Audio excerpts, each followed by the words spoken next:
আমার হাতটা দাও।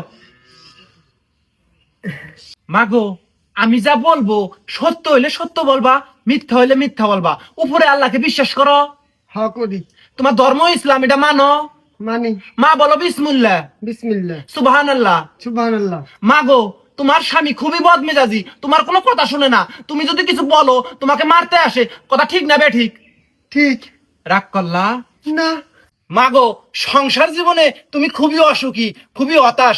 কারণ এত বছর বিয়ে হয়েছে, তোমার স্বামী তোমার একটা বাচ্চা উপহার দিবার পায় নাই। এই জন্য বাড়ির বাসে কুদ্দুসের সাথে তোমার খুব খাতির। তোমার মনের দুঃখ কুদ্দুস খুবই বুঝে, তারে তুমি ভালোবাসো। কথা ঠিক না বে ঠিক? ঠিক বাবা। রাগ করলাম? না।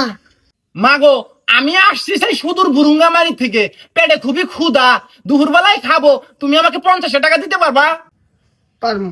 যাও নিয়ে আসো মা।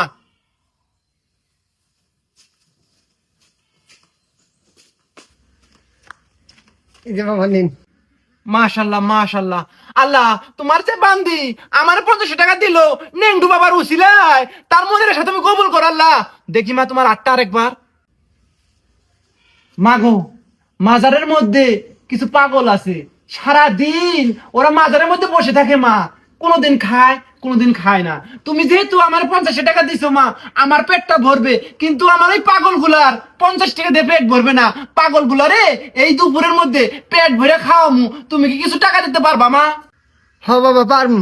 মাগো, রাগ করলা? না বাবা রাগ করি নাই। মাগো, তুমি যদি ওই মাজারের পাগল গুলারে পেট ভরে খাওয়াও, আমি কথা দিতেছি মা, তোমার গর্ব কোনোদিন ফাঁকা যাব না।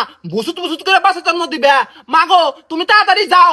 যাওয়ার সময় পিছন দিকে তাকাবা না, মনের মধ্যে কোনো কুচিন্তা রাখবা না, আমার সন্দেহ করবা না। যাও মা, তাড়াতাড়ি যাও। কেতাছি বাবা। এই যে 2000 টাকা দিলাম, পাগল গুলারে খাওয়া দিবেন। মাগো, তোমার ব্যবহারে আমি পুরো সুদলিং পং হয়ে গেলাম।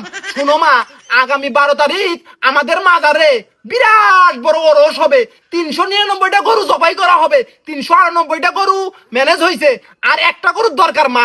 তুমি যাইয়া তাড়াতাড়ি একটা গরুর টাকা এনে দিতে পারবা? দেও মা। বাবা দিবা শুনে পামু। আমার স্বামী কুরবানি দেওয়ার জন্য কটা টাকা থইছে, সেই টাকা দিলে রাগারাগি করবো না আমার সাথে?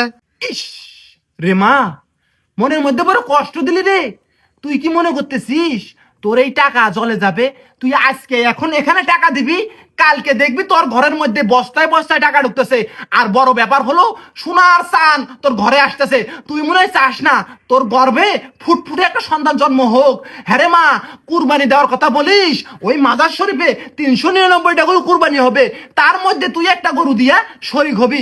ওইখানে রে মা হাজার হাজার মানুষ খাবে, হাজার হাজার লক্ষ লক্ষ কোটি কোটি গুণ দোয়া পাবি তুই। আর বাড়ির মধ্যে কুরবানি দিলে অত বেশি দোয়া পাবি, মনটা ঠান্ডা হবে।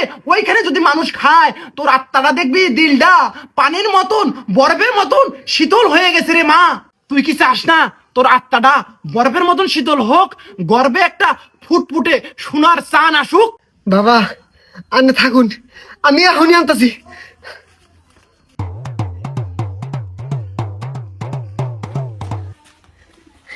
এই যে বাবা নেন, ঘরের মধ্যে 30,000 টাকা আসাল।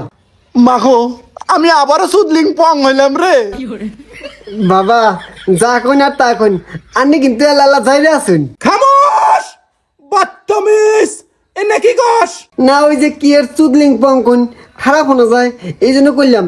বাবা রাগ করলাম? ওটা আধ্যাত্মিক কথা, আর আপাতত রাগ করলাম না।